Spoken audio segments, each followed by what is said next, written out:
Ang puno ng niyog ay pangunahing pinagkukunan natin ng langis, pagkain, gamot, at marami pang iba. Ito rin ay nagiging panangga natin sa mga soil erosion upang hindi po gumuho ang mga lupa. At sa bidyong ito, ibabahagi ko sa inyo kung ano-ano ang mga benepisyo na nakukuha natin sa puno ng niyog.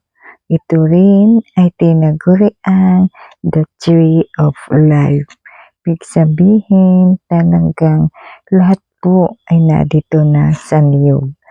Gamot, pagkain, inumin, panggatong, lamber, lahat na po. Iisa-isahin po natin ito at ang mga kagamutan na maaari din nating makuha dito sa puno ng niyog.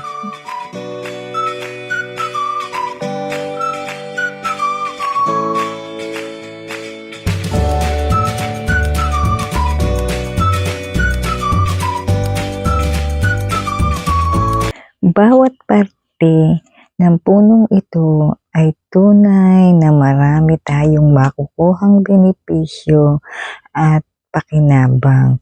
Kaya't kahali-hali na talaga ang puno ng niyog. Unahin natin ang ugat. Alam niyo ba na ang ugat ng niyog ay isang epektibong pampakulay o dye, DYE po, at pangmumug or mouthwash. Ito rin ay isang epektibong gamot para sa may UTI or urinary tract infection.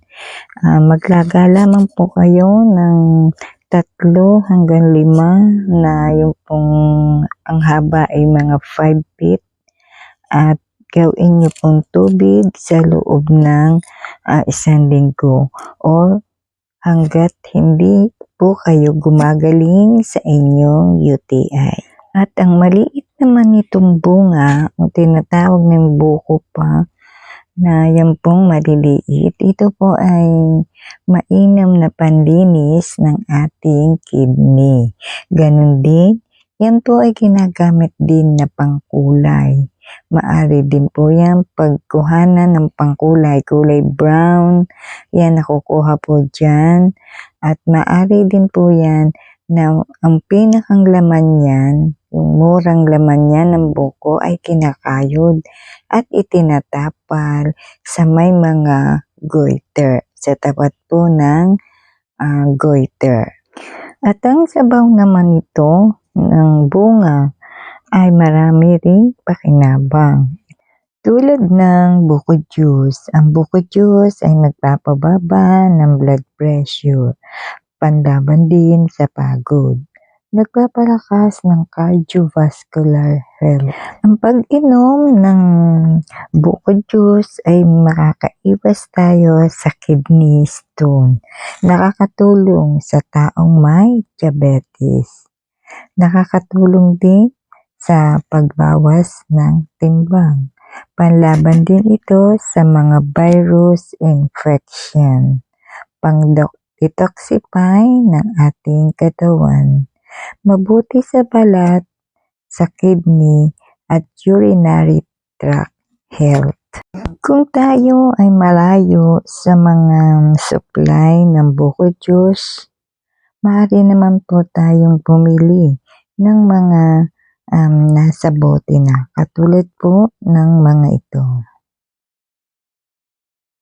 Maaari po silang pampalit kung sakaling tayo ay walang fresh buko.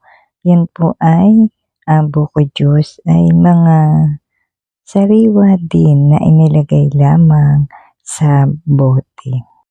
At ang isa pa nating maaring gawin sa bunga ng niyog ay ang coconut soap. Coconut soap ay nagpapakinis at nagmo-moisturize ng ating balat.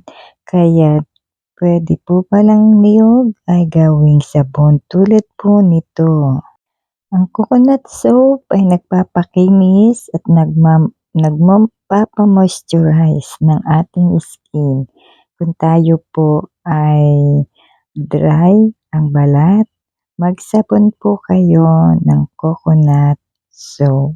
Ang nakikita nyo po sa video ay sarili kong gawa na coconut soap. Kaya kung meron po diyang gustong mag-order, available po yan sa amin.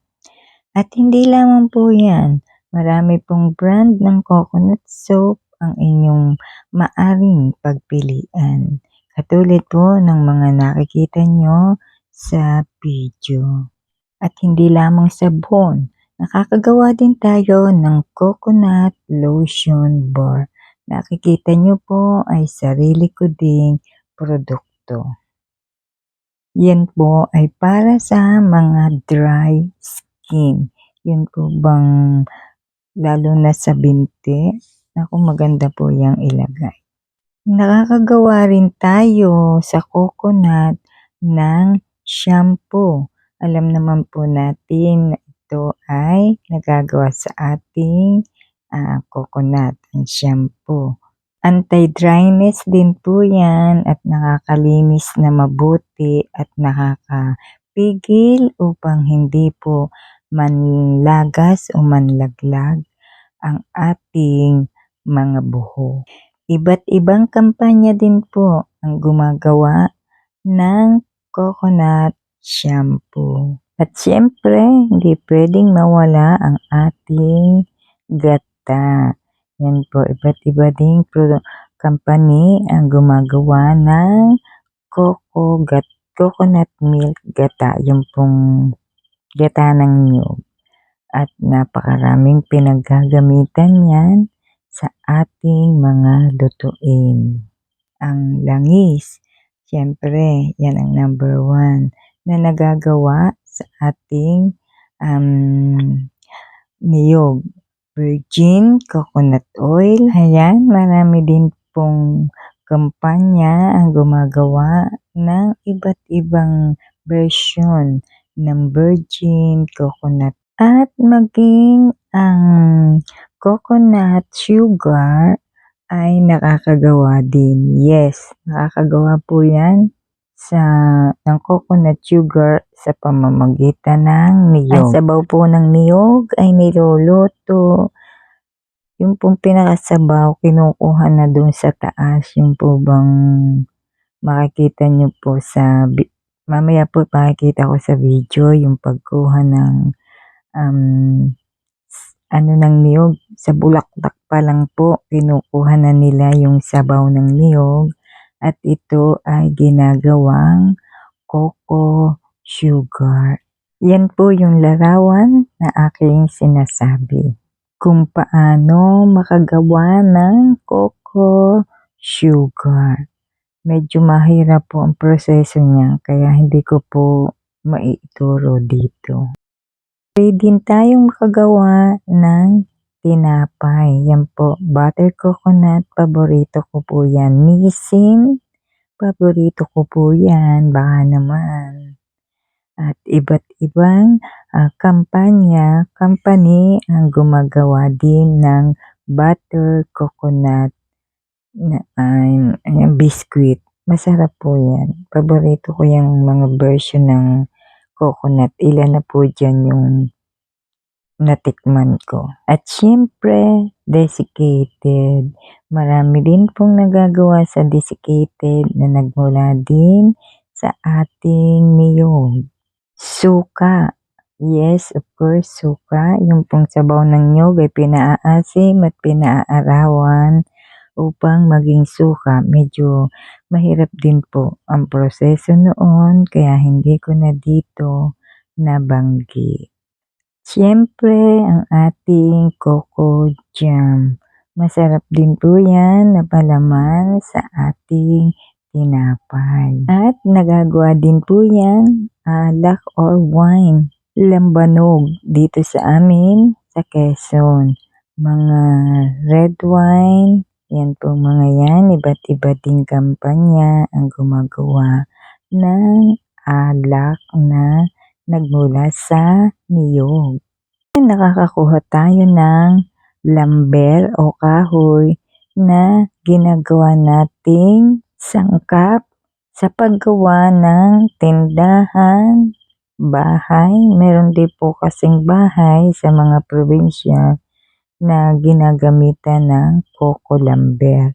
Pero sa ngayon po kalimitan yung mga tindahan sa tabi ng kalsada, yan na rin po ang ginagamit na materyales, ang coco lamber. Tunay na napakaraming nagagawa natin sa isang puno ng niyog.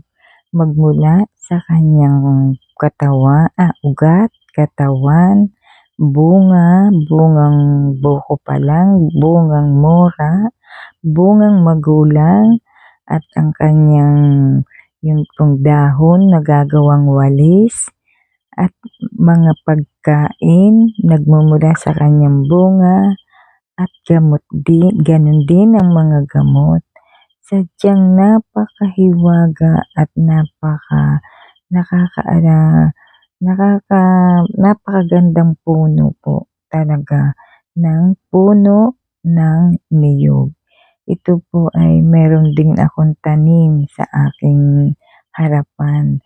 Dahil bata pa lang ako, pangarap ko na ang magkaroon ng niyog. Napakababaw ng aking pangarap, pero talagang sa pulpoy ako'y tuwa sa puno ng niyog. Dahil ako'y talagang namamangha sa kanyang puno. Napakataas. Bago makuha ang bunga, kailangan gumawa ka pa po ng halabas, yung tinatawag na pansungkit po ng bunga ng niyog. Kaya, bakit siya ay nagpakataas-taas pa? Kakatawa na po, bakit siya nagpakataas-taas pa? Kukunin din naman ang kanyang bunga, hindi maaring. Kaya maraming salamat po sa muli niyong pagdalaw dito sa aking YouTube channel. Pagpalain po tayo ng Diyos at nawa ay may natutunan po kayo dito sa aking content.